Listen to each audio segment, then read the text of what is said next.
Hello and welcome back everybody to Because We're Here, Mohnblume und Blaue Rose. Now, we met last episode Ran. What was his first name again? Ran, who's also not going to war and is doing instead the duties of a news reporter. So I guess that kinda counts in the wrestling duty scale. Maybe not like in the 10-point region, but maybe like in the 3 or 4-point. At least not in the like 0-point Gerhard scale region, you know. Anyway, let's meet him and let's see what he has to say. What was his name again? It was something with G. Gottfried? Was it Gottfried? I'm not too sure anymore. We'll find out. Before leaving, I gave Mrs. Reinhold her letter, and she was overjoyed. Eugen is fine and well, and she immediately got far more emotional than a bystander can easily escape from, so I got out of there as quickly as I could. I was well aware, and only slightly ruining the fact that this ludicrous man was waiting for me outside. Hey, why are you going out with him anyway? I don't really get it. I remembered they did food at the Kaiser's Arms. Simple stuff, now the publicans on the front lines, but nice enough. I'd already eaten, so I just got a glass of water. Mr. Rahn got soup. I was surprised. That's a rather fine coat he's wearing, but it seems he might live more thriftily than one would think. Perhaps that's how he affords these clothes. Maybe. Hunger isn't usually a great indicator of privilege. But when that hunger is sartorially inspired, you do have to wonder as to a person's priorities. True. I'd rather eat well and look like an asshole than the other way around. So, introductions? Gottfried, yeah, I was right. Yes, it dawns on me that I don't even know your name. What can I call you, miss? Elfriede. Elfriede Raus. As you can probably tell, I work at the post office here. Yes, indeed. That's what I thought. You'd be of help. So you also probably know about them. Yeah, I already suspected that. You know, somehow she gets to the front thanks to our helper Gottfried Rahn here. And that's what I'm kinda No, sorry, I read the kind of the bottom line. And that's why I'm interested in.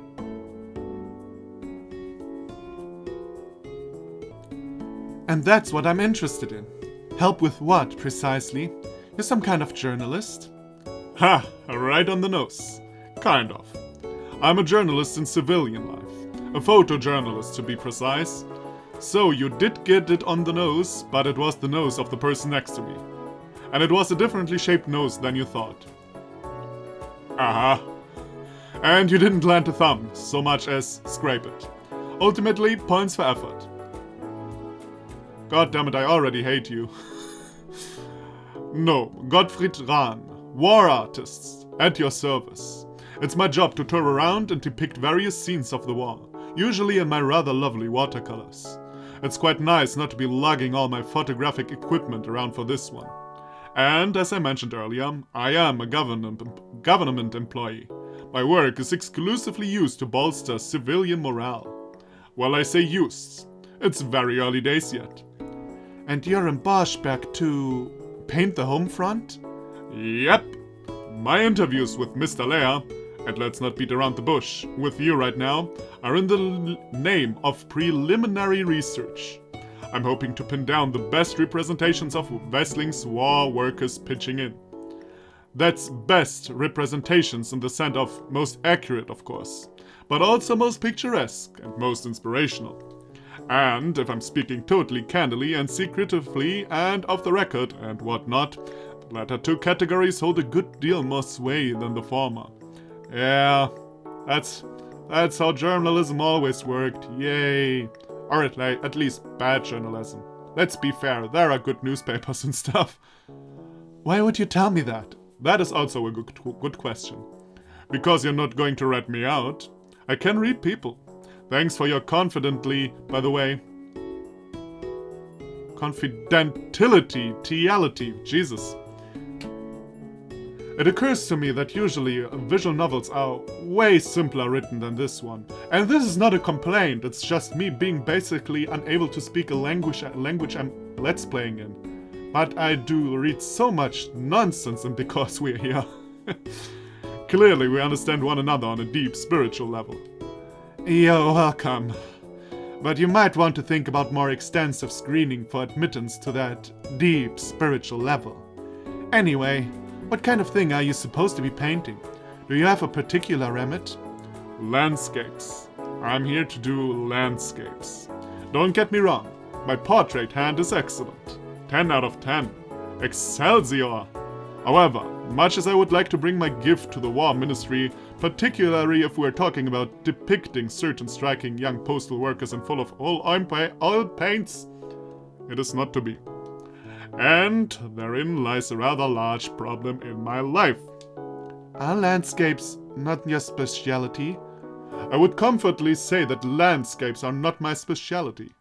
To put it another way, I stink. I can see an issue beginning to form then, yes? How did you even get hired if it's so reliant on landscapes? My skill with portraits got me accepted in the first place, but then I just got chucked an assignment at random. And, lo and behold, bloody landscapes. Hang on, I thought you said you wanted to be as far from the war as possible, that you were a coward and all that. Why are you working in propaganda? I mean, surely that's taking a pretty active role in the proceedings. No, you don't know how that works.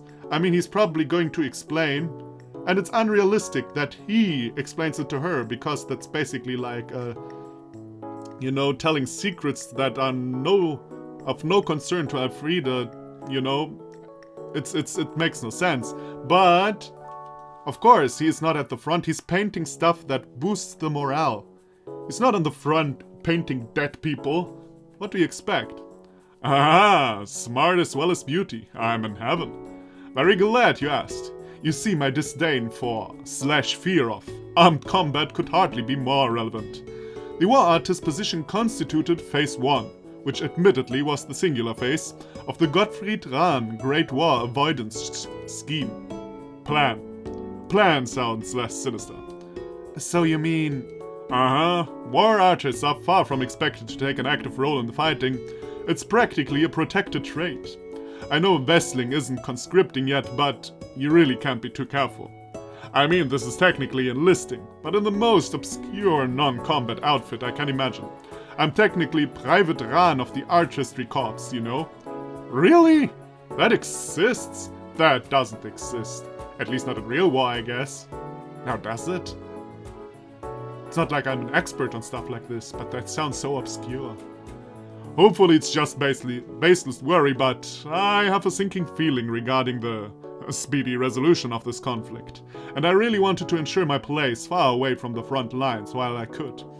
And that is something you probably should not say, especially when you're working for the government. And I know you're all that cool and look at me, I'm so intelligent and I'm a pretty boy and But still, that's stupid to say.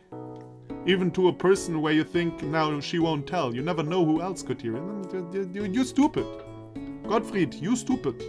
Listen to me, man. Don't be stupid. I assumed that the government must have realized that if you kill all your propagandists, then you do, sort of, not have any propaganda. That's actually quite clever, if a little pessimistic. You're hiding... in the eye of the hurricane, precisely. But you think it's possible we could be headed towards conscription? Leyland and Levasseur are less modern than us, but still the most developed nations we've ever had armed conflict with, by a long way.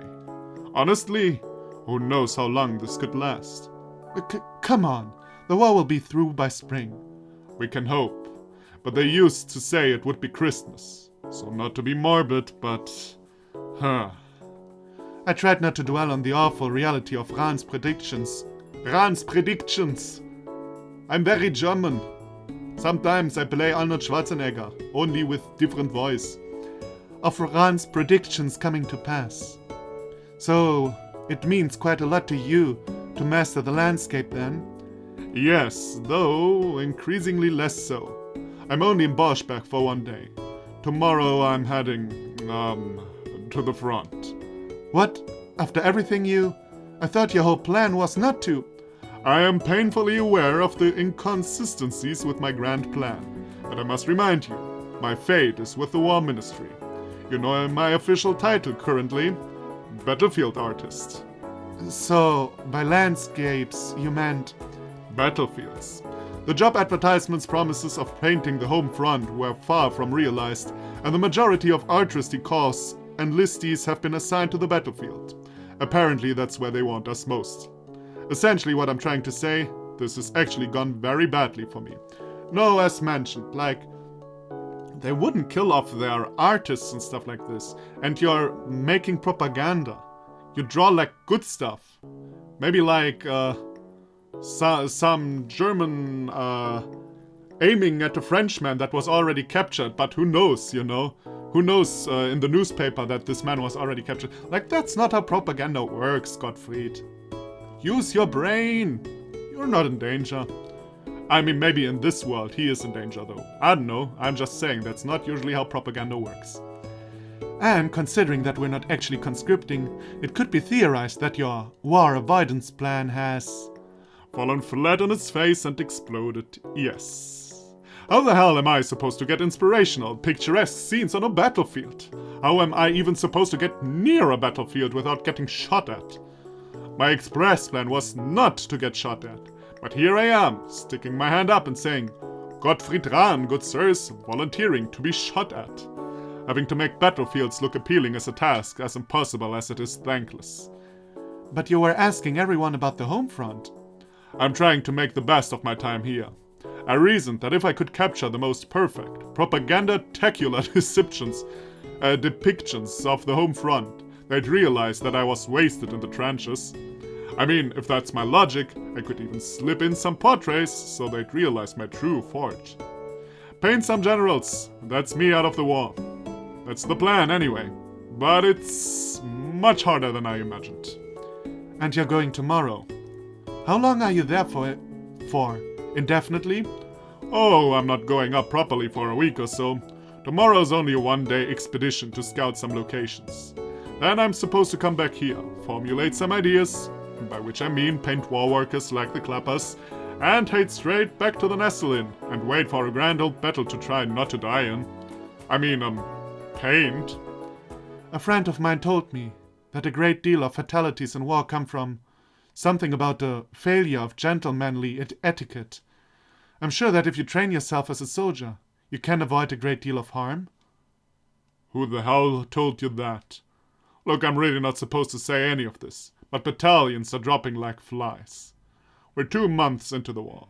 It's still a stalemate overall, but there's been numerous skirmishes, and the trenches are dangerous places to conduct daily life. The casualties are really starting to rack up. It's nothing too major yet. If the war were to end tomorrow, a good journalistic campaign or two could paint them as heroes, and popular opinion would be fine. But the figures are really becoming something not to be sniffed at. That can't be. That's not true. Why are you telling me this? Again, like all beautiful women one meets in pubs, I can tell you are as trustworthy as can be. Yeah, I'm not even gonna say anything about that. Anything else would be false advertisement, surely. And it's good to be able to vent this all after so long. The truth is, I'm not entirely sure what is going on. I think things still might be alright. It might all end in a week from now, and Borschberg's men will be walking the streets again like nothing ever happened. But nobody knows for sure. Every word Gottfried speaks is like a punch to the gut. I mean, he is right, but still, I wouldn't tell that anybody, especially not that early in the war. Is this what's been going on all this time? Was August lying when he... Well, yeah. I don't want to hear any more. I can't. But I guess I see it's easier to, like, tell yourself it's not as bad as it probably really is. Makes sense. I've just realized that Gottfried has been talking on for a minute or two, and all I can do is stare blankly at this disgusting, yellowed old pub wallpaper. I've traced the same pattern with my eyes 30 times. I feel hot, very hot, and I'm starting to feel very faint indeed. I could research for my emergency biscuits, but I know that this isn't a blood sugar issue. It's never a blood sugar issue when you want it to be. I'm going to say it. I don't know what's to come over me, or why I'm going to say it, but I'm going to. I'm going to say it. I'm coming with you. And furthermore... Wait, what? Tomorrow. You're visiting the trenches. I'm going with you. Oh, well, I'm flattered, but I can hardly let a fine lady like yourself come to such a... I'm strongly considering taking a job as a field post woman. And if I'm to do that, then it'll practically be a daily occurrence. Letting me visit tomorrow is actually the safest course of action, and that I can judge whether it's for me or not. Compelling logic indeed. I can see you have worked this all out. But, don't you have work tomorrow? I've been put in charge of the post office tomorrow. I'm not going in. There's a big stack of letters from the front to go out, but I'll post them this evening instead. Special delivery. I can manage it. Alright. Concern number 2 dispelled. Still not the greatest idea though, I guess. Final objection. Don't you have any friends, Elfriede, who can help you? Is August your only friend? I remember you badmouthed him in the beginning, like he's the stupid childhood friend I have. But apparently you have no other friends. Final objection. I'm not entirely sure that the trenches have visiting hours. Smuggle me in. I don't care. I'm not a soldier. Army protocol is irrelevant to me. Ha ha ha ha! Highly inaccurate, but well put. Well, it's probably 50-50 that I'm a dead man anyway, so I'm sure I can throw a little bit more adventure and intrigue into my story before it's concluded for me by some trigger-happy Leylandian bastard. Consider yourself hired. I can't pay you, and you can't really help me with work. I'll rephrase. Consider yourself coming to a trench. Oh, and don't worry about our interview. You should spend today preparing yourself. Do you get to choose which specific part you go to? I'm meeting with a chap tomorrow who's taking me to a stretch of the line. It is in Factory Row, I believe. I remembered that stretch from maps. Apparently there's a factory or two nearby, hence the name. But there were good few segments in that stretch, one of which was Windmill Corner, where the men were. Yes, that is precisely where I would like to go. Do you think you'll be able to locate a specific segment for me? I'm sure you can ask. Serendipity may be on your side. This is actually happening, right? Unless you have a change of heart, I believe so. It suddenly hit me how ridiculous and insane an idea this was. But I know, I have no choice. I need to confirm if what Gottfried is saying is correct. I don't really see how, but I'll just roll with it. If it is, I could die tomorrow? I hadn't considered that. Everything Mrs. Miller said is beginning to come back to me. But I know that, at this stage, I don't have a choice. Gottfried. Thank you from the bottom of my heart. Can you stay with me tomorrow? No, I'm not asking him if he can specifically stay with me, but, thanking from the bottom of the heart is appropriate, I guess. Hey now, don't give me this tearful last goodbye shtick. This is literally our first goodbye. And I'm seeing you again tomorrow morning. Sorry. No worries anyway. Glad I could help. You should probably get on that pile of posts, no? Then get your stuff ready and meet me at the station tomorrow at 6 in the morning if you can manage it. I've been working a postal route. I can most certainly manage being up and ready by 6. Good point. See you then. Seems like this... Is this the end of chapter 1? I couldn't believe it. I couldn't stop thinking about what I was going to do tomorrow. It didn't feel real. I must have slept an hour and a half. Not very long in any case. Tomorrow I was going to the trenches. And if I could locate Windmill Corner as easily as I hoped I could, I was going to see August. And Eugen. And Wolf. And everyone. It didn't feel real as last night. And it still doesn't. I wrote a big long letter back to August and the men. I've packed it with a small bag of food and a couple of tiny presents, and I'm currently on my way to the train station. I feel unreal. Like it's a dream. But I can't pinch myself hard enough with fingers alone. I'd need an industrial vice. As is so commonly a theme in my life, time marches on. And it is a confirmed fact that by midday, I will be at the front lines. And no! Ah!